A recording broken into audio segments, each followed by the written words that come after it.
श्री शिवाय नमस्तु भयम। दोस्तों, जैसा कि आप सभी लोग जानते हैं कि 11 मार्च 2026 यानी बुधवार को पड़ रही है चैत्र महीने की शीतला अष्टमी व्रत। और दोस्तों, यह वह तिथि है जो चैत्र महीने में पड़ने वाली सबसे बड़ी तिथि है, क्योंकि यह चैत्र महीने में पड़ने वाली है और इसका बहुत ही बड़ा और विशेष महत्व होता है। पूज्य गुरु जी ने कहा है कि अगर कभी भी मौका लग जाए और चैत्र महीने की शीतला अष्टमी बुधवार को पड़ जाए तो आप लोगों को 7 हरा दुर्वा का उपाय तो अवश्य ही करना चाहिए। इन दोनों का संयोग बहुत ही कम आता है। इसी के साथ में गुरुजी ने अपनी शिव पुराण कथा में बताया है कि इस दिन आपको 7 दुर्वा का उपाय तो आपको अवश्य ही करना चाहिए, क्योंकि ऐसा दिन पूरे साल में सिर्फ एक ही बार आता है। और दोस्तों, आप सभी लोग जानते हो कि बुधवार का अगर सबसे बड़ा उपाय है तो वह 7 हरा दुर्वा वाला उपाय है। तो दोस्तों, इस बुधवार शीतला अष्टमी के दिन आप लोगों को इस 7 हरा दुर्वा वाला उपाय को जरूर करना है। बहुत सारे लोग होंगे जिन लोगों ने इस उपाय को ना किया हो, मतलब पूरा साल निकल गया, उन्होंने किसी भी दिन इस 7 हरा दुर्वा वाला उपाय को ना किया हो। पर दोस्तों, आपके पास एक आखिरी मौका बचा हुआ है जो कि 11 मार्च के दिन है। तो इस दिन आप लोगों को इस वाले उपाय को जरूर कर लेना। भले ही आपने पूरे महीने भर इस उपाय को ना किया हो, पर अगर आपने इस चैत्र महीने के बुधवार शीतला अष्टमी के दिन अगर इस वाले उपाय को कर लिया तो आपको इस उपाय को करने का वह फल मिलेगा जिसकी आपने कभी कल्पना भी नहीं करी होगी। इसीलिए आप लोग इस वाले उपाय को एक बार जरूर कर लेना है, ताकि आप लोगों के हाथ से यह मौका ना जा सके और आपको इस उपाय को करने का फल मिल सके। दोस्तों, यह उपाय पंडित जी ने अपनी अभी ही शिव महापुराण की कथा में बताया है, जिस उपाय को आज हम आपको बहुत अच्छे से समझाने वाले हैं। इस वीडियो को देखने के बाद इस उपाय को समझने के लिए आपको कोई और वीडियो को देखने की जरूरत नहीं पड़ेगी। तो चलिए दोस्तों, उपाय को शुरू करते हैं। देखिए, यह इस चैत्र महीने के बुधवार शीतला अष्टमी के दिन ये इतना खास होता है, इतना महत्वपूर्ण होता है। देखा गया है कभी कभी बड़े बड़े पूजा पाठ अनुष्ठान से जो मनोकामना पूर्ण नहीं होते, वह चैत्र महीने के बुधवार शीतला अष्टमी के दिन एक छोटे से उपाय करने से ही आपकी मनोकामना पूर्ण हो जाती है। और बहुत सारे लोगों ने इस उपाय को किया भी है और उनको इस उपाय को करने का फल भी जरूर मिला है। अगर आप लोग भी इस उपाय को करना चाहते हैं तो आप इस उपाय को पहले अच्छे से समझ लेना, सुन लेना, उसके बाद करना। आपको इस उपाय का फल जरूर ही, और इस उपाय को कर लेने से आपके घर में चाहे किसी भी प्रकार की दुख और समस्या क्यों ना चल रही हो, आपको उसका कारण भी नहीं पता है कि भाई ये समस्या किस कारण से चल रही है। उसका कुछ भी कारण हो सकता है, जैसे इसे पितृदोष हो सकता है या किसी भी तरह का मंगल दोष भी हो सकता है। तो इस दिन आप लोगों को यह वाला उपाय कर लेना है। ये एक ऐसा उपाय है जिस उपाय को अगर किसी विशेष दिन पर किया जाए तो भाई उस विशेष दिन का जो है वह तो मिलता ही मिलता है, पर हमने उस दिन पर इस उपाय को किया है तो हमें उससे भी बड़ा फल मिलता है, और फल बहुत जल्दी मिलता है, क्योंकि आप इस उपाय को बहुत ही बड़े और विशेष दिन पर कर रहे। तो चलिए अब उपाय के बारे में बात करते हैं, लेकिन उससे पहले आप लोगों को यह जानना आवश्यक है कि आखिर ये उपाय किस समय करना है, किसको करना है और कैसे करना है। तो चलिए हम आगे आपको वीडियो में एक एक करके बता देते हैं। उससे पहले अगर आप लोग हमारे चैनल पे पहली बार हैं तो हमारे चैनल को सब्सक्राइब करना ना भूलें, और अगर आपके पास कोई सवाल है तो आप हमें कमेंट बॉक्स में बता सकते हैं। और अगर आपको हमारा वीडियो पसंद आया है तो आप हमें लाइक और शेयर करना ना भूलें। और अगर आपको हमारे चैनल की जानकारी चाहिए तो आप हमें फॉलो कर सकते हैं। और अगर आपके पास कोई प्रश्न है तो आप हमें कमेंट बॉक्स में बता सकते हैं। पहली बार आए हैं या फिर मेरी आवाज आज पहली बार सुन रहे हैं तो हमारे चैनल को सब्सक्राइब जरूर कर लेना, और इस वीडियो को करके कमेंट बॉक्स में श्री शिवाय नमस्तु भयम ओम नमः शिवाय जरूर टाइप कर देना। तो दोस्तों, इस 7 दुर्वा वाला उपाय को हमें इस बुधवार शीतला अष्टमी के दिन कैसे करना है, किसको करना है, किस समय करना है और कहां पर करना है, ये सारे सवालों के जवाब आपको इस वीडियो में मिल जाएंगे। और जो ये वीडियो देखेगा भाई, उसको 7 हरा दुर्वा वाला उपाय जरूर करना चाहिए, क्योंकि इस दिन 7 दुर्वा का भी बहुत ही बड़ा और विशेष महत्व होता है। और जब बात आ जाए हरा दुर्वा की तो ये सोने पर सुहागा वाली बात हो जाती है, और ये एक बहुत ही बड़ा उपाय हो जाता है इस बुधवार शीतला अष्टमी का। तो अब दोस्तों, इस 7 हरा दुर्वा वाला उपाय को आखिर करना किसको है, सबसे पहले हम लोग वो बात जान लेते हैं। तो देखो, घर की जो बड़ी माताएं बहनें होती हैं, उन माताओं बहनों में से कोई भी एक बड़ी माता बहन इस वाले उपाय को कर सकती है। और दोस्तों, अगर आप चाहें तो अपने घर में से सभी सदस्यों भी इस उपाय को करवा सकते हैं। अगर किसी व्यक्ति की खुद की कोई मनोकामना है, खुद की कोई दुख और परेशानी है जो कि वो अपने लिए ही करना चाहता है इस वाले उपाय को, तो वो खुद अपने लिए भी कर सकता है। बाकी अगर कोई घर में से ऐसा है जो कि अपने पूरे घर परिवार की सुख और शांति के लिए यह वाला उपाय करना चाहता है, तो भाई वो भी करना चाहता है, सकता है, उसमें भी कोई दिक्कत वाली बात नहीं है। कहने का मतलब यह है कि इस उपाय को हर सदस्य भी कर सकता है और पूरे घर परिवार के सदस्य के लिए घर की बड़ी माताओं बहनों में से कोई एक माता बहन भी कर सकती है। माताएं बहनें अगर घर में उपस्थित ना हो या वो ये वाला उपाय ना कर पा रही हो, तो फिर घर का कोई बड़ा सदस्य भी इस 7 हरा दूर्वा वाला उपाय को कर सकता है, चाहे फिर वह पुरुष ही क्यों ना हो, उसमें कोई भी दिक्कत वाली बात नहीं है। अब दोस्तों, जो अगला प्रश्न निकल कर आता है वह यह आता है इसको लेकर कि आखिर इस उपाय को हमें किस समय करना है, सुबह के समय करना है कि शाम के समय करना है। तो देखो, इस वाले उपाय को आप लोग सुबह के समय भी कर सकते हो और शाम के समय प्रदोष काल में भी कर सकते हो।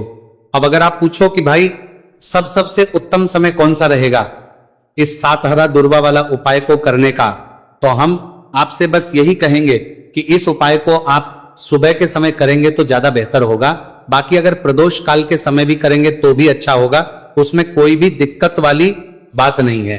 तो अब दोस्तों, जो अगली सबसे बड़ी और महत्वपूर्ण बात आती है वह यह आती है कि सुबह अगर हम उपाय को करेंगे तो हमें कितने बजे से लेकर कितने बजे तक के बीच में करना है, और शाम के समय प्रदोष काल में करेंगे तो हमें कितने बजे से लेकर कितने बजे के बीच में करना है।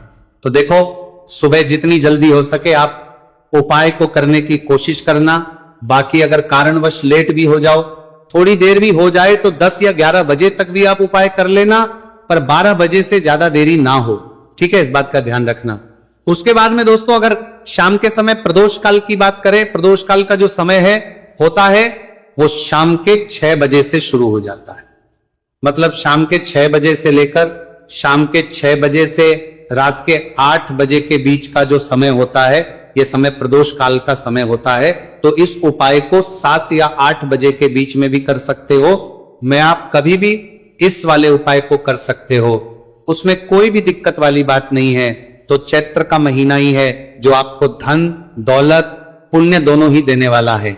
चैत्र के महीने में तुलसी का पूजन करके, श्री हरि विष्णु से जुड़े हुए कुछ उपाय करके आप अपने जीवन की निर्धनता, धन से जुड़ी समस्याएं, कर्जे से जुड़ी समस्याओं को हमेशा के लिए दूर कर सकते हैं। भगवान विष्णु को तुलसी अति प्रिय है, इसलिए उनकी पूजा में भी विशेष रूप से हम तुलसी का उपयोग करते हैं। और बिना तुलसी दल के, बिना तुलसी मैया के श्री हरि विष्णु की पूजा और उनका भोग दोनों ही अधूरे होते हैं। इसीलिए चैत्र के महीने में ऐसा उपाय आपको बताने वाले हैं जिसे करने से श्री हरि विष्णु की असीम कृपा आपको मिलेगी और मां तुलसी से ऐसा आशीर्वाद मिलेगा, जीवन का हर दुख, हर कष्ट, गरीबी, निर्धनता, कर्जे से जुड़ी समस्याएं, सब कुछ ही आपके जीवन से दूर हो जाएगा और सुख, समृद्धि, धन, वैभव, ऐश्वर्य सब कुछ आपको अपने जीवन में आसानी से मिलने लगेगा। तो चलिए बात कर लेते हैं कि कौन सा उपाय है, तुलसी के पौधे में कौन सी चीज आपको रखनी है और इस उपाय को किस समय करना है। देखिए, सबसे पहले तो आपको बता दें कि अगर आपके घर में तुलसी का पौधा नहीं है तो चैत्र के महीने में एक तुलसी का पौधा अपने घर में लाकर जरूर लगाए, क्योंकि चैत्र के महीने में जो लोग अपने घर में तुलसी जी का पौधा लाकर लगाते हैं, मां तुलसी का पूजन करते हैं, कभी भी मां तुलसी उनके घर में निर्धनता नहीं रुकने देती है और हमेशा उनके घर में धन की वृद्धि होती है, धन की वर्षा होती है। तो जरूर से तुलसी का पौधा आप चैत्र के महीने में अपने घर जरूर लेकर आए और अच्छे से आपको मां तुलसी का पूजन करना है, मां तुलसी के पौधे की देखभाल करनी है। और वह कौन चीज है जो आपको तुलसी के पौधे में चैत्र के महीने 11 मार्च बुधवार शीतला अष्टमी में रखना है, और कैसे ये चीज रखते ही रातों रात आपके जीवन में चमत्कार होगा और आपके भाग्य का भी आपको साथ मिलेगा। तो देखिए, इस वीडियो में जितने भी उपाय हम आपको बताएंगे सभी उपाय सरल है। देखो, गुरुजी ने कहा है कि बुधवार के दिन आपको 7 हरा दूर्वा वाला उपाय तो अवश्य ही करना चाहिए। वीडियो के अंतिम में आपको उपाय बताया है, आपको करना है। देखो, आगे बढ़ने से पहले वीडियो को एक लाइक जरूर करें। देखो, सबसे पहला उपाय, यदि आपके जीवन में कर्जा बहुत अधिक है, आपके जीवन में संकट बहुत अधिक रहते हैं, आपके ऊपर बहुत अधिक विपदा आ रही है, बार बार आपको अपने व्यापार में और अपने धन में हानि देखने को मिल रही है, यानी कि आपको प्रत्येक कार्य में हानि हो रही है, तो आपको ये उपाय करना चाहिए। इस उपाय को करने के लिए आपको दो चीजों की आवश्यकता होगी। सबसे पहले आप जानते हो, जो कि भगवान गणेश जी को समर्पित होती है, तो आपको वह हरा दूर्वा की आवश्यकता होगी, साथ ही में एक लोटा जल की आवश्यकता होगी। और आप जब भी उपाय को करें, जिस दिन भी आपको करें, तो आपको प्रातः कल सुबह सुबह ही सुबह करना है। इस बात का विशेष रूप से आपको ध्यान रखना है, ठीक है। तो आपको एक हरा दूर्वा लेनी है। अगर आधा हरा दूर्वा भी मिल जाती है तो भी कोई दिक्कत नहीं है, बस आपको हरा दूर्वा है। अगर ज्यादा ना मिले तो उस स्थान पर एक हरा दूर्वा भी ले सकते हैं। हरा दूर्वा आपको आसानी से कहानी पर भी मिल जाएगी। बस याद रखिएगा, शुद्ध दूर्वा, और मतलब उसे शुद्ध करके ही उपयोग में लीजिएगा, है ना। तो आपको करना क्या है, एक हरा दूर्वा या एक से ज्यादा भी हरा दूर्वा आप लोग ले सकते हैं। तो एक हरा दूर्वा अपनी ले लीजिए। एक हरा दूर्वा के साथ में आप एक लोटा जल ले लीजिए और इन दोनों ही चीजों को लेकर शिवाजी के मंदिर पहुंच जाइए। जी के मंदिर पहुंचकर सबसे पहले आप शिवाजी के पास में बैठ जाइए। शिवाजी के पास में बैठने के बाद जो शिवाजी की शिवलिंग होगी, शिवलिंग के ऊपर सबसे पहले आपको यह दूर्वा को समर्पित करना है। दूर्वा को कुछ इस प्रकार से समर्पित करना है कि जो दूर्वा की दांडी का मुख होगा वो जलधारी की तरफ हो, जहां से जल नीचे करता है ना। और जो हरा दूर्वा का मिला हुआ भाग होगा वो अपने आप शिवाजी के पीछे की तरफ हो जाएगा, ठीक है। तो इस प्रकार से ये हरा दूर्वा का ये दूर्वा आपको भगवान शिवाजी का शिवलिंग के ऊपर समर्पित करनी है। और जो एक लोटा जल आप अपने साथ लेकर आए हैं, इसी दूर के ऊपर भगवान शिव जी के शिवलिंग के ऊपर एक धारा से आपको समर्पित कर देना है, ठीक है। अब यहां पर देखने बात यह है कि यह उपाय इस व्यक्ति को करना है जिस व्यक्ति की नौकरी नहीं लग रही हो, जो व्यक्ति परीक्षा में पास होना चाहता हो, तो इस व्यक्ति को अपने हाथों से इस उपाय करना है, तभी उपाय कम करेगा, ठीक है। उपाय को करने के बाद आपको 3 महीने उपाय आपको कब तक करना है, जब तक कि आपकी नौकरी ना जाए। जब तक आप इस उपाय को नियम के साथ करो, आपकी नौकरी जरूर लगेगी। अब बात करते हैं दूसरे उपाय के बारे में। तो देखिए, दूसरे उपाय जो है, देखिए इस उपाय के लिए आपको मात्र 1 लौंग का जोड़ा लेना है, यानी कि 2 फूल वाली लौंग लेनी है। साथ में आपको मात्र थोड़ा सा शहद लेना होगा और इसी के साथ में आपको तांबे के पात्र अंदर शुद्ध जल लेना होगा। अब देखिए, इन सभी सामग्रियों को लेकर के आपको भगवान शिव के मंदिर में पहुंच जाना है। देखिए, ये उपाय आप सुबह से लेकर शाम तक कर सकते हैं। तो बस सबसे पहले तो आपके पास जो 2 फूल वाली लौंग है, उन्हें आपको शहद के अंदर अच्छे से डुबो है, यानी कि दोनों लौंग पर आपको अच्छे से शहद का लेपन कर देना है। अब आपको जो आपके पास एक लोटा जल है, सबसे पहले तो उसे शिवलिंग पर धीरे धीरे समर्पित करना है और श्री शिवाय नमस्तु भयम इसका जाप करते हुए समर्पित कर देना है। अब आपके पास जो 2 फूल वाली लौंग है, शहद से उसे आपको शिवलिंग पर अर्पित करना है और आपको प्रार्थना करनी है कि जीवन में जो रोग की स्थिति है वह समाप्त हो, जीवन के जो संकट और समस्याएं हैं वह सभी समाप्त हो, जीवन से जो कर्ज की समस्या है वह समाप्त हो। इस प्रकार से प्रार्थना करते हुए ये जो 2 फूल वाली लौंग ही शहद संयुक्त इस आपको शिवलिंग पर अर्पित कर देनी है। आपकी जो भी समस्या होगी इस बुधवार के दिन अवश्य ही समाप्त हो जाएगी। तो इस प्रकार से आपको पहला उपाय करना है। अब हम बात कर लेते हैं दूसरे उपाय के बारे में। देखिए, ये उपाय आपके लिए सर्वश्रेष्ठ होने वाला है। देखिए, इस उपाय के लिए आपको चाहिए होंगे 5 हरा मूंग के दाने, और मूंग के दाने कहीं से भी खंडित नहीं होने चाहिए, इस बात का ध्यान रखें। और इसी के साथ में आपको एक तांबे के पात्र के अंदर अपने घर से शुद्ध जल 1 लोटा जल ले लेना है। अब दोस्तों, इन सभी सामग्रियों को लेकर के आपको सीधे पहुंच जाना है भगवान शिव के मंदिर में। देखिए, इस उपाय को भी आप सुबह भी कर सकते हैं और शाम के समय में भी कर सकते हैं। देखिए, भगवान शिव के मंदिर में पहुंचने के बाद आपके पास जो 5 हरे मूंग हैं, उनमें से पहला जो हरा मूंग है, आपको शिवलिंग के सामने जो नंदी महाराज होते हैं और उनका जो पैर उठा हुआ होता है, वहां पर आपको पहला हरा मूंग समर्पित करते हैं और आपको श्री शिवाय नमस्तु भयम इसका जाप कर लेना है। फिर आपको दूसरा हरा मूंग लेना है और शिवलिंग पर जो श्री गणेश जी वाला स्थान होता है, वहां पर आपको यह दूसरा हरा मूंग समर्पित कर देना है। यानी कि शिवलिंग के सीधे तरफ आपको यह दूसरा हरा मूंग समर्पित करना है और फिर आपको ओम गण गणपते नमः या फिर ओम श्री गणेशाय नमः इसका जाप कर लेना है। तीसरा हरा मूंग का दाना आपको भगवान शिव की सबसे प्रिय पुत्री माता अशोक सुंदरी वाले स्थान पर समर्पित करना। शिवलिंग की जो जलाधारी होती है, जहां से जल बह करके आता है, उसी जलाधारी के बीच में जो कहीं कहीं उठी हुई लाइन होती है सांप की आकृति के रूप में, वहीं पर आपको तीसरा हरा मूंग समर्पित करना है और फिर आपको ओम नमः शिवाय इसका जाप कर लेना है। अब दोस्तों, चौथा जो हरा मूंग है उसे आपको भगवान कार्तिकेय जी का जो स्थान होता है शिवलिंग पर, वहां पर आपको यह चौथा हरा मूंग का दाना समर्पित कर देना है और आप ओम नमः शिवाय इसका जाप कर देना है, लेना है। अब दोस्तों, आपके पास जो पांचवा और अंतिम हरा मूंग बचा हुआ है उससे जल के पात्र के अंदर डाल देना है और इस हरे मूंग से युक्त जल से आपको भगवान शिव के शिवलिंग का अभिषेक कर देना है। जल आपको बिल्कुल धीरे धीरे समर्पित करते जाना है और लगातार आपको शिव महापुराण के मूल श्री शिवाय नमस्तु भयम इसका जाप करते रहना है। फिर आपको शिवलिंग के आगे बैठकर, यदि आप अपने बच्चों के लिए ये उपाय कर रहे हैं, यदि आप अपने बच्चों की बुद्धि, ज्ञान और विवेक के लिए उपाय कर रहे हैं, तो उसके लिए आपको प्रार्थना कर लेनी है, या फिर व्यापार में वृद्धि करने के लिए ये उपाय कर रहे हैं तो उसकी कामना करते हुए आपको प्रार्थना कर लेनी है, या फिर अपनी नौकरी के लिए कर रहे हैं, या फिर अपने इंटरव्यू के लिए, या फिर धन की प्राप्ति के लिए कर रहे हैं।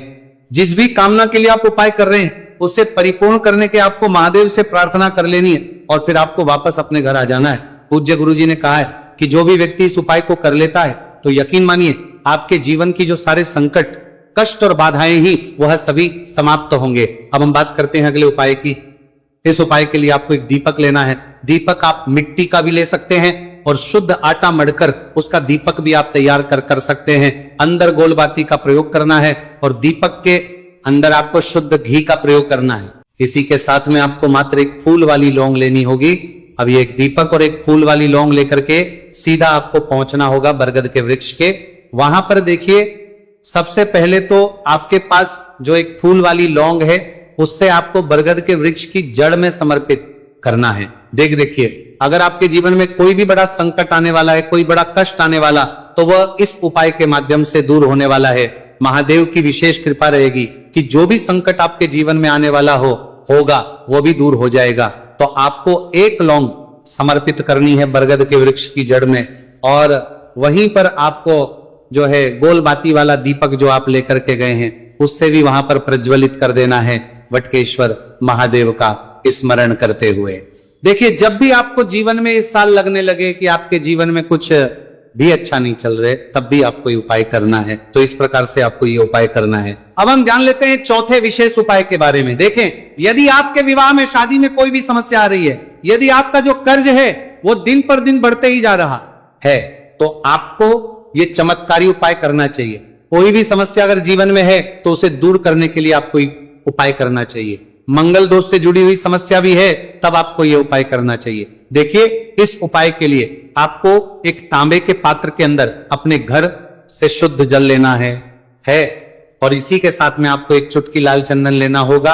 अब आपको क्या करना है कि जो लाल चंदन आपने लिया है उसे आपको उससे जल के पात्र के अंदर डाल देना है और ये जल जो है आपको लाल चंदन से युक्त तैयार कर लेना है और ये लाल चंदन से युक्त जल आपको भगवान शिव के मंदिर में लेकर के पहुंचना है। लेकिन उपाय भी आप सुबह से लेकर के शाम तक कर सकते हैं।